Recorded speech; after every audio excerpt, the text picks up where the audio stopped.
Good morning दोस्तों। आज हम लोग बात करने जा रहे हैं माइट्रल रीगर्जिटेशन की। तो mitral regurgitation one of the long question है फाइनल ईयर का। इसको हम लोग डिस्कस करेंगे in the headings of cause, pathogenesis, clinical feature, investigation और ट्रीटमेंट। तो सबसे पहले जानते हैं माइट्रल रीगर्जिटेशन है क्या। माइट्रल रिगर्जिटेशन में जो हमारी माइट्रल वैल्व्स है वो प्रॉपर्ली क्लोज नहीं हो पा रही है, जिसके कारण जब वेंट्रिकल कॉन्ट्रैक्ट करता है, लेफ्ट वेंट्रिकल हमारा कॉन्ट्रैक्ट करता है, प्रेशर इंक्रीज होने के कारण वो अपोजिट डायरेक्शन में ओपन हो जाती है और ब्लड जो है लेफ्ट वेंट्रिकल से लेफ्ट एट्रियम की तरफ जाने लगता है। तो ये बेसिक हमारा है माइट्रल रिगर्जिटेशन। लेकिन आखिरकार माइट्रल रिगर्जिटेशन हो क्यों रहा है? तो उसका कॉज हो सकता है रूमेटिक हार्ट डिसीज, वो जो कि one of the major cause है। उसके अलावा अगर आप माइट्रल स्टेनोसिस को ठीक करने के लिए माइट्रल वैल्वुलोप्लास्टी या वैल्वुलोटॉमी कर रहे हैं तो ओवर करेक्शन के कारण आप माइट्रल स्टेनोसिस तो ठीक कर दिए, लेकिन उसकी जगह आप माइट्रल रीगर्जिटेशन डेवलप कर सकते हैं। अगर कोई भी कॉज जिसके कारण यहाँ पे एन्युलर डायलिटेशन हो रहा है, जहां पे माइट्रल वेल्व्स अटैच्ड हैं, अगर वो डायलेट हो जा रहा है तो अपने आप क्या हो जाएगा, हमारी माइट्रल वेल्व्स दूर हो जाएंगी और वो प्रॉपर्ली क्लोज नहीं हो पाएंगी। तो जितनी भी डायलेशनल कार्डियोमायोपैथी है या फिर वो कॉजेज जिसमें लेफ्ट एट्रिया डायलेट हो जाता है, और अगर यहाँ पे जो है माइट्रल वैल्व्स को पकड़ के रखने का काम कौन करता है, कॉर्डेट टेंडिनी। सार्कोमेटस डीजनरेशन हो जाए अगर उन कॉर्डेट टेंडिनी का, तो उसके कारण होता है हमारा माइट्रल वैल्व प्रोलैप्स, जिसमें हमें माइट्रल रीगर्जिटेशन देखने को मिलता है। उसके अलावा अगर इश्कीमिया हो जाए पापिलरी मसल्स का, मायोकार्डियल इंफाक्शन हो जाए, कोरोनरी आर्टरी डिजीज हो जाए, इन सब के कारण जो है माइट्रल रीगर्जिटेशन डेवलप हो सकता है। अब बात करते हैं आखिर इसकी पैथोजेनेसिस की। तो हम लोगों ने देख लिया था हो क्या रहा है कि ये जो माइट्रल वैल्व्स हैं नॉर्मली इनको सिस्टोल के टाइम पे क्लोज रहना चाहिए था, लेकिन ये प्रॉपर्ली क्लोज नहीं हो पा रही हैं और वेंट्रिकल जब कॉन्ट्रैक्ट करता है तो ब्लड जो है रीगर्जिटेट हो जा रहा है इस वैल्व के थ्रू लेफ्ट एट्रियम में, और इसके कारण जो है लेफ्ट एट्रिया का प्रेशर इंक्रीज होता है और वो प्रेशर जो है ट्रांसमिट होता है हमारा लंग्स की तरफ, और लंग्स में डेवलप होता है हमारा पल्मोनरी एडीमा। अब इस पल्मोनरी एडीमा के कारण क्या होगा, हमारी बॉडी में ऑक्सीजन सैचुरेशन डिक्रीज हो जाएगा। उस ऑक्सीजन सैचुरेशन को डिक्रीज होने के कारण हमारी बॉडी कंपनसेट करेगी बाय कॉजिंग वेसोकॉन्स्ट्रिक्शन, और जिसके कारण होगा pulmonary artery hypertension. Pulmonary artery hypertension के कारण क्या होगा, अब राइट वेंट्रिकल को ज्यादा मेहनत करनी पड़ेगी ब्लड पंप करने के लिए और हो जाएगा right ventricular hypertrophy.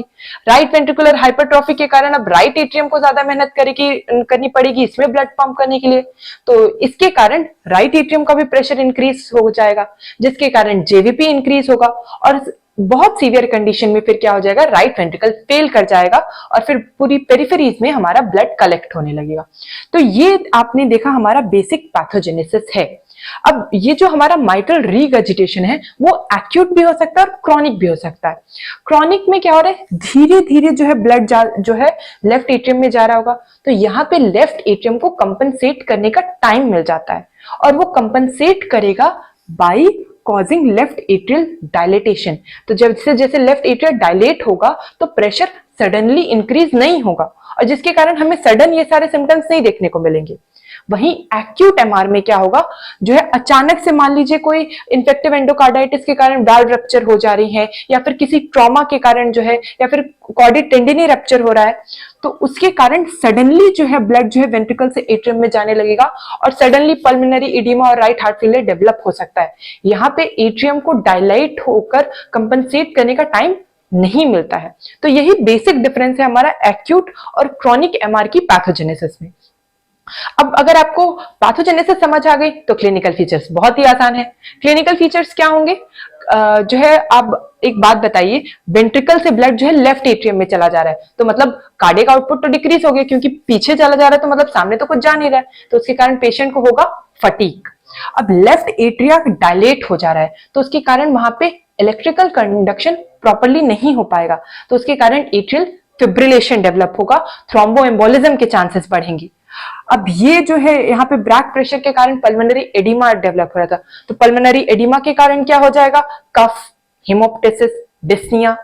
Back pressure के कारण यहाँ पे राइट वेंट्रिकुलर हाइपरट्रॉफी हो रहा था और फिर राइट एट्रियम को भी का प्रेशर इंक्रीज हो रहा था, तो जिसके कारण जेवीपी इंक्रीज हो जाएगा, राइट वेंट्रिकल फेल हो जाएगा, तो उसके कारण फिर हमारी पेरिफेरल बॉडी में डिपेंडेंट पार्ट्स में फ्लूइड कलेक्टेड होने लगेगा, इडीमा, असाइटिस। तो ये सारे हमें क्लिनिकल फीचर्स देखने को मिलेंगे। अब जब आप पेशेंट को एग्जामिन करेंगे, राइट वेंट्रिकुलर हाइपरट्रॉफी के कारण आपको पैरास्टर्नल हीव देखने को मिलेगी। जब आप उसे ऑस्कल्टेट करेंगे तो उसमें, क्योंकि ये वाल्व्स जो है माइट्रल रिगर्जिटेशन में प्रॉपर्ली क्लोज तो नहीं हो रही है, तो इसीलिए सॉफ्ट S1 सुनाई देगा।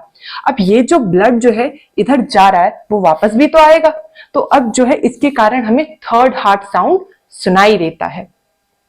अब अगर हम लोग इसमें मरमर की बात करें, जो कि हर किसी में, हर वाल्वुलर हार्ट डिजीज में हमें मरमर ही याद रखना पड़ता है, तो अगर क्रॉनिक एमआर है तो क्या हो रहा है, धीरे धीरे पूरे सिस्टोल के टाइम पे जब वेंट्रिकल कॉन्ट्रैक्ट कर रहा है तो थोड़ा थोड़ा अमाउंट ऑफ ब्लड जो है हमारे किस में जा रहा है, एट्रियम में। इसीलिए क्रॉनिक एमआर में हमें देखने को मिलता है पैन सिस्टोलिक मरमर। वहीं अगर आप इसे कंपेयर करेंगे माइट्रल स्टेनोसिस में, तो स्टेनोसिस में क्या हो रहा था कि जब वॉल्व ओपन होती थी, किस डायरेक्शन में, इस डायरेक्शन में, और लेफ्ट एट्रिया से लेफ्ट वेंट्रिकल में बन जाता था ब्लड डायस्टोल के टाइम पे, इसीलिए उसमें डायस्टोलिक मरमर मिलता था। और यहां पे हमें मिलेगा सिस्टोलिक मरमर। क्रॉनिक के केस में पैन सिस्टोलिक मरमर। एक्यूट होगा तो एक्यूट केस में सडनली रप्चर हुआ है, आपके एट्रिया को कंपनसेट करने का टाइम नहीं मिला, तो इनिशियल सिस्टोल में ही सारा ब्लड ऊपर की तरफ चला जाएगा, तो इसके कारण एक्यूट एमआर में हमें देखने को मिलता है अर्ली सिस्टोलिक मरमर। वहीं बात करें माइट्रल वाल्व प्रोलैप्स की, जिसमें क्या हो रहा है, मिक्सोमैटस डीजनरेशन हो जा रहा है कॉर्डेट टेंडिनी का, जिसके कारण अब वो जो है वो वीक हो गए। कॉर्डेट टेंडिनी क्या करती है, माइट्रल वाल्व्स को पकड़ के रखती है, लेकिन अब वो कमजोर हो गए हैं, तो ज्यादा उनके अंदर स्ट्रेंथ नहीं बची है। जब वेंट्रिकल कॉन्ट्रैक्ट करता है ऐसी वीक वाल्व्स के अगेंस्ट में, तो इनिशियली तो कॉर्डेट टेंडिनी पकड़े हुए कि भाई नहीं नहीं नहीं, ब्लड को नहीं जाने देंगे, लेकिन जब पीक सिस्टोल आता है तो फिर बोलते हैं बस भाई अब हो गया, अब नहीं कर सकते हम लोग, और वो छोड़ देती है। तो उसके कारण बीच सिस्टोल में ये माइट्रल वाल्व्स ओपन हो जाएंगी, उसके कारण, उस ओपनिंग के कारण आवाज आती है मिड सिस्टोलिक क्लिक, और फिर जो है ब्लड जो है टर्बुलेंट फ्लो के अपोजिट डायरेक्शन में होगा, जिसके कारण आता है लेट सिस्टोलिक मरमर। तो mid systolic click with late systolic murmur हमें देखने को मिलता है माइट्रल वाल्व प्रोलैप्स में। तो माइट्रल रिगर्जिटेशन आपको याद होगा ना, तो कई बार आपसे वाइवा में पूछते हैं अर्ली सिस्टोलिक मरमर किस में देखने को मिलता है, लेट सिस्टोलिक मरमर किस में देखने को मिलता है, पैन सिस्टोलिक मरमर किस में देखने को मिलता है। तो एमआर एक बहुत अच्छा एग्जांपल होता है याद करने के लिए, क्योंकि आप तीनों बता सकते हैं, अर्ली भी, लेट भी, पैन भी। तो ये बात हो गई हमारी एमआर में कौन कौन से मरमर देखने को मिलते हैं। अब अगर बात करें इन्वेस्टिगेशन की, तो वाल्वुलर हार्ट डिसीज के लिए मैंने क्या बताया था, 4-5 ही इन्वेस्टिगेशन है। बेचारे का ईसीजी करोगे, फिर जो है चेस्ट एक्सरे निकलवाओगे, इको करोगे, डॉपलर करोगे, और इन्वेसिव प्रोसीजर के तौर पे कार्डियक कैथेटराइजेशन हम लोग कर सकते हैं। तो ईसीजी में क्या देखने को मिलेगा, ईसीजी जब करोगे तो उसमें लेफ्ट एट्रिया डायलेटेड है, तो इसके कारण पी माइट्रेल देखने को मिलेगा। एक्सरे कराओगे तो एक्सरे में क्या हो रहा है, left atria, left ventricle dilated है, तो कार्डियोमेगाली देखने को मिलेगा, जो हमारा एपेक्स है वो डिस्प्लेस देखने को मिलेगा, और डबल एट्रियल शैडो देखने को मिलेगा। वहीं बात करें हम इको की, तो जब इको करेंगे तो उसमें भी हमें लेफ्ट एट्रियम का डायलिटेशन देखने को मिलेगा। ये जो हमारी वैल्व्स है वो प्रॉपर्ली क्लोज नहीं हो पा रही है, जो कि हम देख पाएंगे इको के अंदर। वहीं जब हम डॉपलर करेंगे तो डॉपलर के अंदर हमें लेफ्ट वेंट्रिकल से लेफ्ट एट्रियम में जो फ्लो ऑफ ब्लड हो रहा है वो देख पाएंगे।